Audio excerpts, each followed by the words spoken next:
What's up, HyperFast Nation? On this episode of the show, I sat down with the host of the Lab Coat Agents podcast, co-founder of Drunk on Social, and also a guy that moonlights on the side as a loan officer. Welcome to the show, Jeff Pfitzer.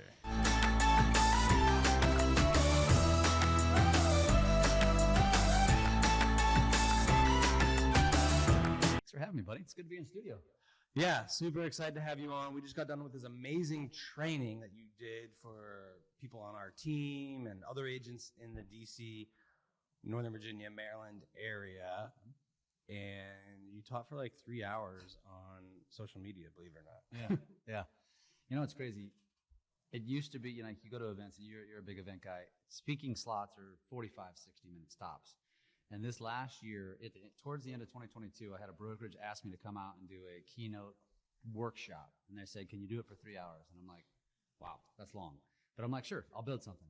And ever since then, everybody wants 2+ hours now. And wow. That shocks me because people have attention spans of a goldfish, but it works, I guess. So we don't have that long on this show. We typically go like 25 minutes or so, 30 minutes sometimes.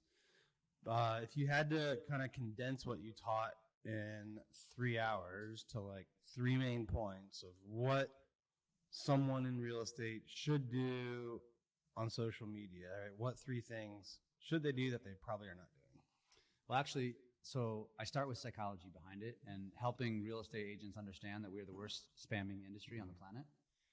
Most real estate agents are doing it all wrong. And so understanding the psychology behind what social media is, which is a social app, not a business app. And none of your consumers opened up any social media app to get a Monday market update, to see pictures of your awards, to see pictures of you at closing. No one, ever. And so understanding that the idea behind social is to connect with humans on a human level, not selling them real estate, is how you're actually going to make more conversations and turn random viewers into business. Okay, so it's not big picture, psychological. It's not a business platform. It's a social platform, but obviously a social platform that you're using for business. Because I doubt you would spend time creating content on there, right, if you weren't going to get business from it. So you got to define who your target audience is. If you're a recruiter for real estate, then you want to create content that's going to obviously resonate with the real estate agent. Right. But most realtors are not recruiters. Most real estate agents want more buyers and sellers. And so what they do on social is follow the recruiters who are putting out that information, but that's not actually their intent. And so their content is not going to get seen by the viewer that they want to see their content, because your neighbor who you sold a house to opens up social because they're into puppy dogs or because they're into golf or gardening or baking or cooking or makeup or any of these things.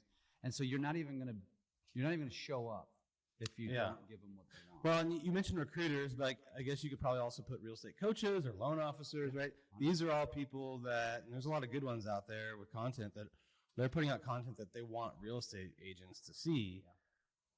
But if you're a real estate agent, not a loan officer, not a coach, not recruiting, your audience is the home buyer and seller. So what works for those people is not going to be the same for you. Is that what I'm hearing? 100%. Yeah. And even then, even digressing back to that, the loan officer, the recruiter, or the team lead, I think that understanding what real value is the key. And let's use loan officers as an example, because I can speak that language obviously very well. If you go to any loan officer in any market and ask them, what is your value proposition? You're going to hear a variety of the same answer, which is, I'm super accessible. I have great programs. I will meet deadlines. I will be there for you. I will invest in your business. I will give you market. It's the same stuff. Right. That's their job. That's not value. And so if you are trying to get in front of agents, spewing at them the latest Fannie Mae update or talking about rates being lowered, they're also annoyed with that content because they don't care. They don't need that stuff. So if I'm a loan officer, what value can I bring an agent? Well, value is helping them grow their business. It's not self-serving. It's serving them. It's serving your audience. And so I think that's where we miss the point. Most of us go on social, and everything that we post, although we think it's value, it's actually self-serving. It's, like, who cares that you won an award? That's self-serving. It's to feed your ego. Who cares that you have a new listing? That's you. It's self-serving. who cares about a Monday market update? Nobody really does care. That's insanely boring. Even our industry doesn't care. And so you got to figure out ways to actually bring them value and talk about things that are actually going to catch their attention. And I know you understand this very well, but the majority of our industry, and I would say, Dan, the majority of our industry is their audience is buyers and sellers. Right. And so understanding how to get in front of them is the key, because if you go onto social and 80% of your strategy, and I've seen many realtors, and I go to their Instagram feed and it's just listings, and it's like, and they get no views, 2 views, 2 views, 3 views. Or they have like 10 comments, but every person commenting is a realtor, like in the same town. Or it's a spammer on social saying promote it on. Like we get a lot of that kind of stuff. It's just garbage comments, or it's a Bitcoiner trying to sell you something, right?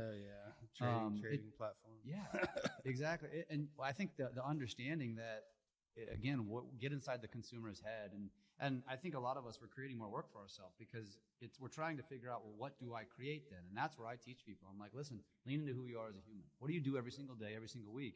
And just start documenting that. Put that stuff out there. You're going to end up relating and connecting with more people who have a similarity, who are going to follow you for that, not real estate. And then when you do post on real estate, it's going to fall onto their feed. They're still not going to engage it, but they're going to remember. Right. And that's when you start to have those conversations where people say, I love you because of X, Y, Z, because you're a golfer, because you're first runner, whatever.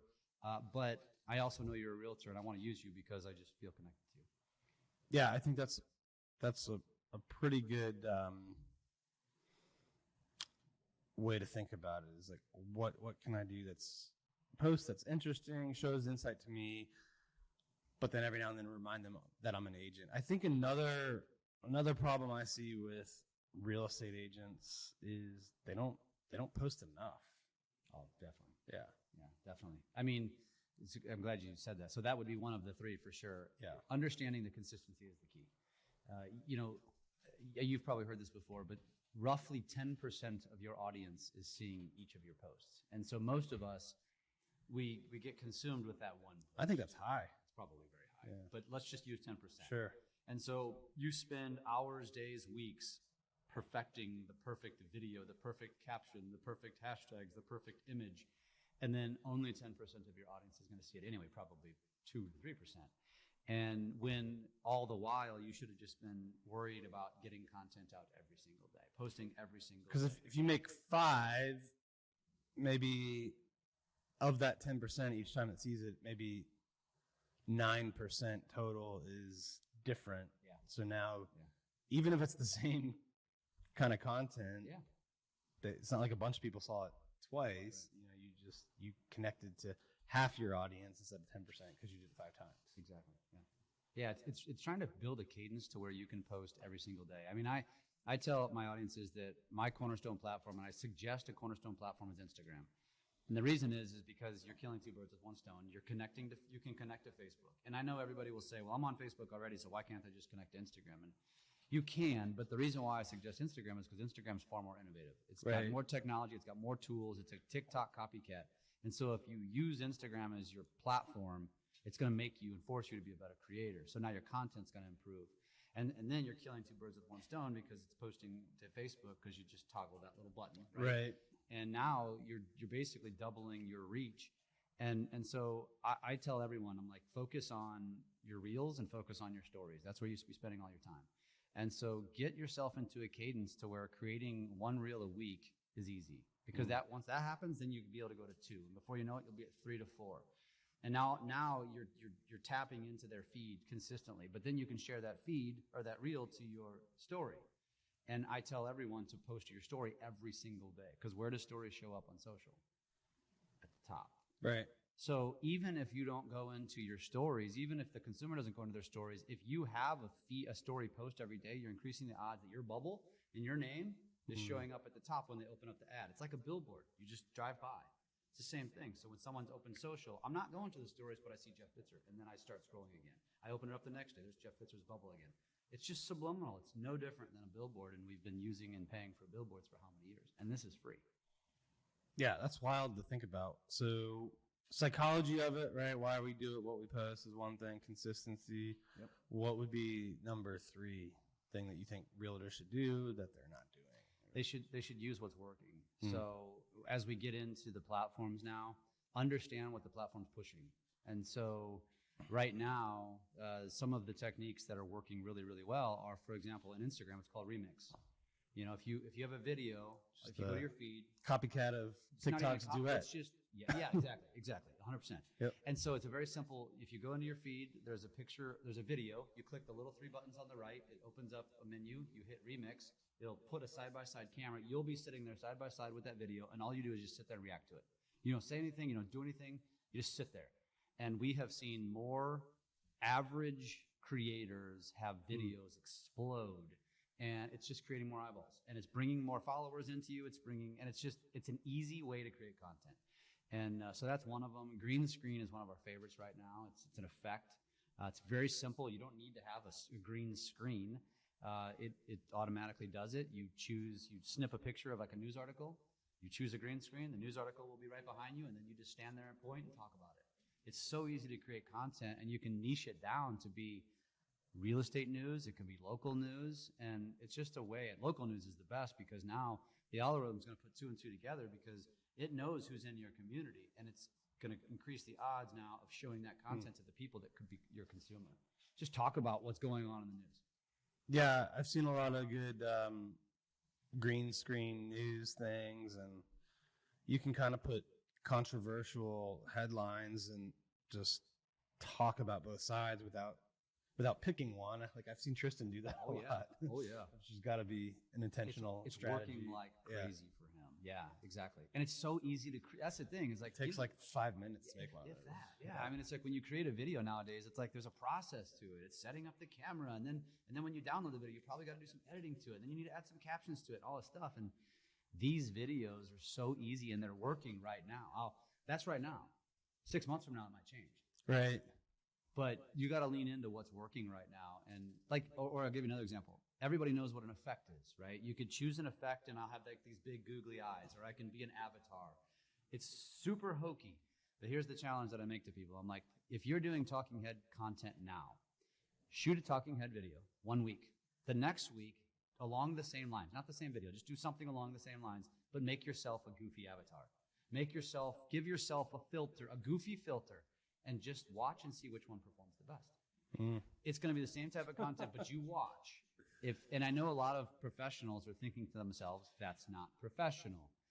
Well, listen, you decide, do you want to tap into a larger audience, or do you want to stay in a very tight lane? It's your choice. I want to take my chance. Especially like if you look at the future of your business, I've noticed, in the dashboard for my Instagram followers, like most of them are a lot younger than me, like 25 to 35, right? And it's a good point. That's the future of your business. Like when you look at traditional media advertising, they're always concerned about how it's doing in the younger age groups because they know those are the people that are coming up in buying power, and maybe it doesn't look professional to the person who was working in the 80s, but we're not in the 80s anymore, right? Yeah, I mean, and that's the thing is I'm glad you brought that up. So for those of you in real estate, you probably already know this. Like if you look at the patterns of past generations and home buying, there's a spike in each generation right around high 20s, low 30s. Every generation except millennials, and now Gen Z is on their way. So what's going to happen? Are millennials just going to stay on the sidelines forever, or are they eventually going to buy? And so the point that I make to my audiences is this, like, I get it. The traditional ways of prospecting still work. And I'm not telling you to replace them. Keep doing it to add social. But here's what happens. When that millennial generation and Gen Z pops, you and I both know we're going to have a massive real estate boom. Are you going to be prepared to attract that audience? Because here's the deal, Dan. If you think, and I know my generation says this, my partner says this all the time, just pick up the damn phone. Just call people. Well, guess what? That generation, you're invading their privacy. They don't want you to call them. They don't even want to be texted. You better meet them where they want to be met. They want to be met through DM. They want to get to know you through social before they decide if they're going to hire you. Yeah. And it's different. And, I know it goes against what all the big real estate coaches say. And those real estate coaches aren't wrong in what they're teaching you, but those real estate coaches' messages is going to have to evolve. You guys know who I'm talking about. But those messages are going to have to evolve over the next coming years, because I know what they say. Like, pick up the damn phone. Just do the traditional thing. You were telling me about a video earlier where somebody said, here's your social strategy. Yeah. And it's No, it was AI. That was AI. It was AI. It was how to use AI to get more loans. It was like, step 1, pick up the damn phone, call realtors. Step 2, say these certain things. Step 3, get business. Step 4, play with AI for fun. Yeah. I mean, that's a whole nother topic, and you know what? That's another great point. So AI, how fast? Like, let's rewind the clock 30 years when computers came in, and our grandpas were saying, we're not using that stupid machine. Now we carry this stupid machine in our pocket. We don't, and if we leave the house without it, we freak out. Yeah. AI came. We were talking about AI at the beginning of 2022, not sure what it was going to be. Here we are. All of a sudden, AI has infiltrated our world. By the end of this year, AI is going to be like second nature. We're going to look back and be like, what was life like without it? And by the end of this year, there's going to be something else in our world that we didn't see coming. It's coming so damn fast right now. So the speed of change is faster than it was before. Insane. A lot faster. Yeah. And I think the earliest adopters will reap the biggest rewards with that stuff. And honestly, I mean, speaking of those same coaches, I'm not going to name any names, but those coaches who embrace that stuff and start teaching that stuff sooner will be the ones that thrive. And it might be new coaches that we don't even know about yet. Yeah. That's a great point, I think. You know, the speed of change is just beyond what, like, you know, the Industrial Revolution took, what, like 100 years, and then computers 30 years, and now AI, who knows? Yeah. Certainly, I would actually separate before AI, you know, the computer industry, that was 30, 40 years in the making, and then social media was probably like 5 to 10 years in the making. Right. So like AI could be like a year or two. AI is actually, I would argue it's been months. Yeah. Because that was I know what you're talking about. They said the Industrial Revolution took 250 years to reach remote areas. Right. AI took 3 months. It's just the speed of how everything's happening. And so it's crazy. It's scary as hell. And you have two choices. Look at it and be scared, or look at it and say, I'm going to take this opportunity and I'm going to run with it. Otherwise, a robot's going to take your job. Yeah, which is scary. Yeah. What do you think, you know, if you're a real estate agent out there, you're having success with door knocking, cold calling, these old methods, you're not saying abandon that, right? You're just saying, like, learn the new stuff. Absolutely. Right? Yeah, because if, let's just say you decided I'm going to farm a neighborhood, and if you farmed a neighborhood and you did it for 6 months, what do you think the results are going to be? Probably nothing, right? Yeah. It takes time, right? You might get lucky. Just like on social, you might post something and get lucky. You might get lucky and somebody gets your Probably the post second out. 6 months, you'll see like 5x Possibly the return that you did but in the first 6 months. most people that coach on farming say it's a good 2 to 3 years. Yeah. Like, till you really feel it. And honestly, it's the same thing with buying leads. Buying leads. What are most leads? Long-term nurses. Yeah. 90% or more than 6 months. If they even answer the damn phone, right? And social is the same way. So this is not going to replace what you do now, but it might replace it in 2 to 3 years. This is me. All I do anymore is social, because all I do is attract business. I never cold call on anybody. I don't chase anyone. They all come to me. And I know, because I'm constantly marketing myself. But it took several years to get to this point. I didn't like abandon the stuff I was doing. So keep doing what you're doing, but stop looking at social as an entertaining extra and look at it as a prospecting tool, because it is. Who do you think it's harder to pick up, like, using social in real estate? Do you think the new agent struggles with it more, or the experienced agent? Both in different ways, to be honest. I mean, the younger agent they are more accepting of technology because they grew up with it. So for them, editing a video is second nature. For an older agent, doing something like that is like trying to learn how to speak Chinese. It's out of their comfort zone. But I think even younger agents, because I was talking to some here at your office, and they say the same thing but different. Like, and all of them have the same message. I'm worried or concerned about what people will think. And the older you get, the less you care. I think the older you get, the less it's just harder to embrace technology. So I think for the younger generation, they're worried about what people think. You got to get over that. Like, first of all, nobody really cares anyway. They only care about themselves. And even then, if you're going to get made fun of by your friends. I still get made fun of by my friends. But they also recognized over the years that, holy crap, this really works. It's your friend's duty to make fun of you. That's their job. But they're not. Most people, if they cut you down, that's just their own insecurity. they're not going to do what you're doing. I was telling somebody this earlier that if your competition is cutting you down, that is their way of saying, I want you to stop doing this because I'm not going to do it and I'm threatened. Right. And so they want to basically just push you out by being an asshole. I would look at it as like a badge of honor, you know, I agree. If you're putting out stuff that is eliciting responses, negative or positive, from your competitors, like, You're good doing for it, you. You're doing something right. Yeah. Yeah, I say that all the time. I'm like, the minute that people stop questioning what I'm doing means I've stopped doing it. And this means I've stopped innovating. Right. I want people to always be questioning what I'm doing because it means they don't understand, and I want to stay in that zone. It means I'm innovating. And the minute they understand what I'm doing means I stopped innovating. And yeah, I mean, I want people to always be questioning. Yeah, I think that's part of it. If you want to build a big audience and have influence, you're clearly gonna have a tribe that loves you, and as well as a smaller group, hopefully, but that wants to throw stones at you. But that's a sign of success. It is. You're 1,000,000% correct. Yeah, the more successful you get, the bigger the target gets on your back. Yeah. Well, it's been great having you on the show today. If people want to connect with you or learn more about the different ways you have to offer to help agents and people on social media, how should they do that? Social is probably best. I'll give you my cell phone too, but you can DM me on any platform. I'm most engaged on Instagram, but I'm checking them all. LinkedIn least, but I'm there. But I would say Instagram or Facebook are probably the best. You can text me 314-220-4945. I don't mind giving that out because very few people actually take me up on that, but I don't mind. I check my text probably more than anything. So if you really truly want to reach out and know how we can help, because we do coaching, we do brand management, we do all that stuff. So happy to help. All right. Well, thank you for being on the show. And to all of our listeners and viewers, thank you for tuning in. Please leave us some feedback. Share this with other real estate agents that you think would get a benefit from listening or watching, and we'll see you next time.